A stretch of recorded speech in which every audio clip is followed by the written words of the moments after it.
So ngayon, nag-request si Mister, kahit wala siya dito sa bahay, may trabaho po siya. At alam ko naman na gusto niya ng lumpia. And then, sabi niya, gagawa ako kasi tapos na yung mga pinagagawa ko guys.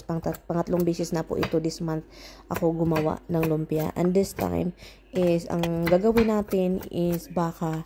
Kasi, you know, mas masarapan kasi sa aming baka guys. At paborito niya yung baka kaysa. Ayaw na ata talaga ako makasama nito kasi pag uwi niya guys, may sabi na naman niya 3 days daw siya wala dito sa bahay. Iwan ko na lang siya. Yung mga scallion na green onion na mga malalaki, katulad nito, malaki yung ano, merong mga balas, ang daming balas sa loob. So, kailangan pala siyang linisin, guys, kasi ang dumi-dumi. So, pagkat ko ba, nakikita ko, guys, ang dumi. So, pagkat ko, pag ganun ko, balas. Kailangan ko siyang linisin isa-isa. Kalokohan.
At so yun guys, tapos na tayo sa ating pag-roll ng ating lumpia. At dahil nga sobrang late na po ito kasi nag-start ako gabi na. And then sobra ko ng gutom dito guys. At ang dami kong hugasan kasi alam nyo naman ako kapag nasa kusina, ang dami kong nagagamit.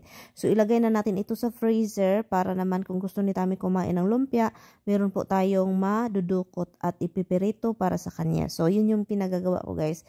At yun, buti na lang meron tayong space sa ating freezer kasi nga nagkuha tayo doon ng mga steak at saka yung prime rib. So kaya yun, sana mag-enjoy si Mister nito. Masarap siya guys ha. So ito yung nagawa natin guys. Ito siya. Hindi ko alam kung ilan, pero yun, 2 wrapper po yan siya lahat.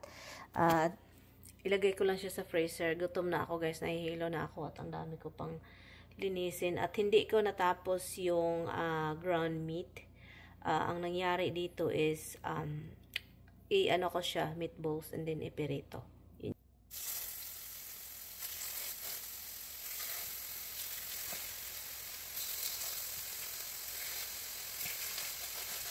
So, ginawa ko na lang siyang flat guys na maliit na burger yun, no, yung patty para madali siyang maluto kasi talagang gutom na ako at sobrang late na po ito.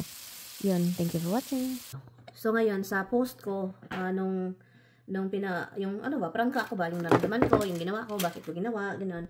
Hindi yun negative thinker guys. No, may feeling tayo, valid. Kapag may friends ka, or any relationship, boyfriend, girlfriend, or friendship, yung mga naramdaman po natin, valid po yun siya guys. No, kung you don't like it, then don't be friend with me. That's all, you know. Kung ayaw nyo sa mga naramdaman ko at inilabas ko, edi wag, yun lang, simple.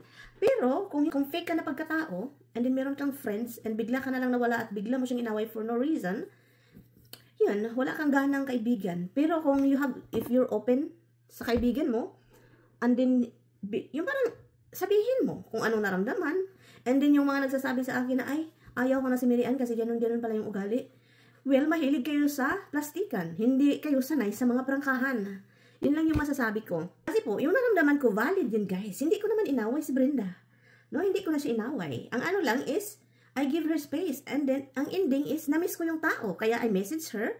And then, I give her sitaw. At nag-hangout kami. Nagpunta kami sa Bukirin kasi magtulakan kami doon. Kasi that's really it. I don't have anything. My feeling is, you know, legit. Legit yung naramdaman ko na, nafe-feel ko na baka ayaw na niya. Kasi it's been like over almost 2 months. Almost 2 months. Na minisits ko siya na you wanna do something, you wanna hang out, blah, blah, blah, or you want some sitaw, blah, blah, blah. Parang na-feel ko na, parang sobrang busy niya, or na-feel ko lang na ayaw niya. That's it. Hindi ko naman siya inaway na, maghiwalay na tayo kasi ganun, ayaw ko na sa iyo, ganun.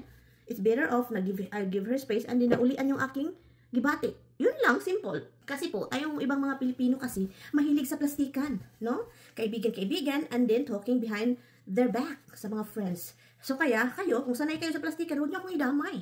Then yung iba magpa-pretend din na, oh, I like you, I watched you before, and I like you, and suddenly you are, ganun pala, ayaw ko na sa'yo. Oh, plastic! Panti kayo dyan. Guys, so ito na yung binili natin sa kahapon. Hindi ko pa siya nilabhan guys kasi nag-relax ngayon akong araw ng ito. So ito yung nabili natin at yun, nagustuhan ko siya. Unang kita pa lang. Maganda ito pag leggings and then burgundy yung leggings. No? Hindi makikita yung aking harap kasi mataas-taas. At saka ang ganda ng material guys, sobrang strong. Ang original price is $69 doon sa kung saan ito binibinta. And then doon sa Marshall is naging $19.99 na lang siya. No, diba? So, kaya, gustong-gusto ko talaga yung Marshall. Maganda yung mga nabibinta doon at hindi na yung mga original price. Nag-down. Ito, same brand lang po ito, guys. Maganda ito. Dark brown siya, guys. Dark brown. At saka, meron siyang mga ganito dito. And then dito din. Loko, maganda yung material niya. And, $29.99. So, ano na lang siya, $30. Hindi ko alam ang price po nito original. Maganda siya kapag meron kang pang ilalim. No.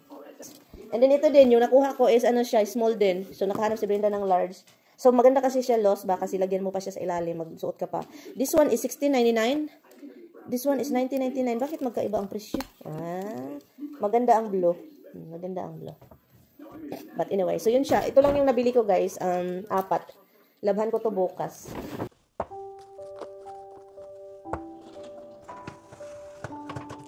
Ito na yung kanilang chicken. So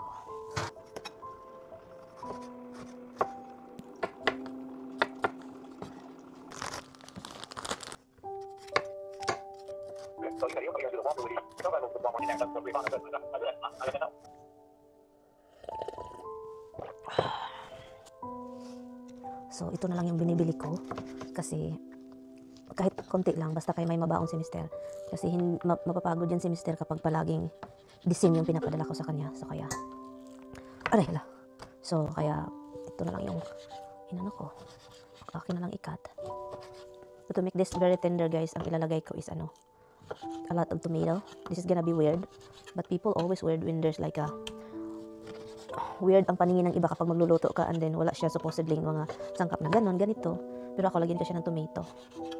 And then, yan.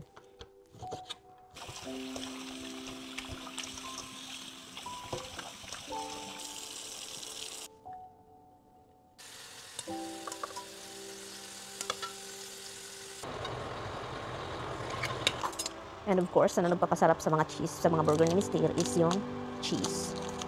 Cheddar cheese po ito, guys. Ikat natin ng maliliit, guys. We'll cut it.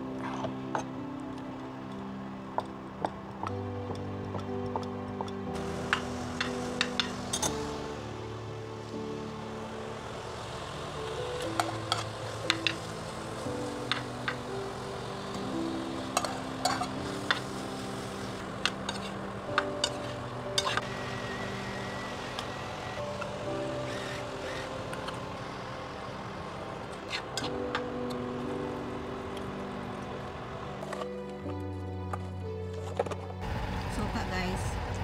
Lagyan ng konting suka. Huwag niyo siyang i-mix.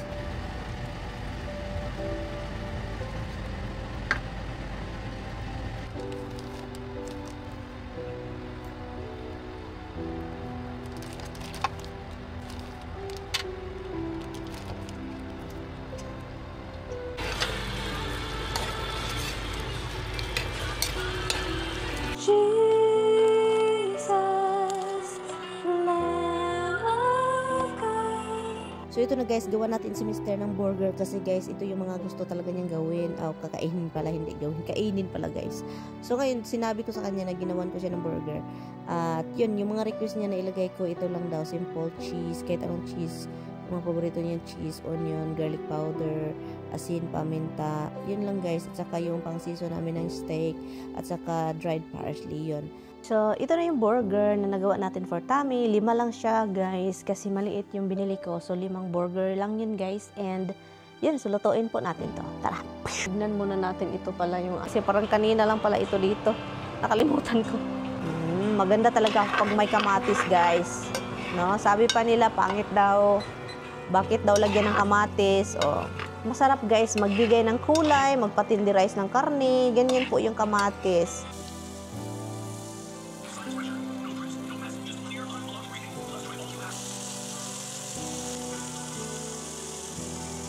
Grabe yung pagod ko ngayong araw, guys, at sana lang talaga masaya si Mister sa mga pinagagawa ko kasi ginawa ko ito lahat, guys. Nag-shopping pagkatapos nagluto ng, alam niyo na. But anyway, so sana makain po niyo to. Well, actually, paborito mo talaga niyo itong burger. But anyway, thank you so much, guys, for watching.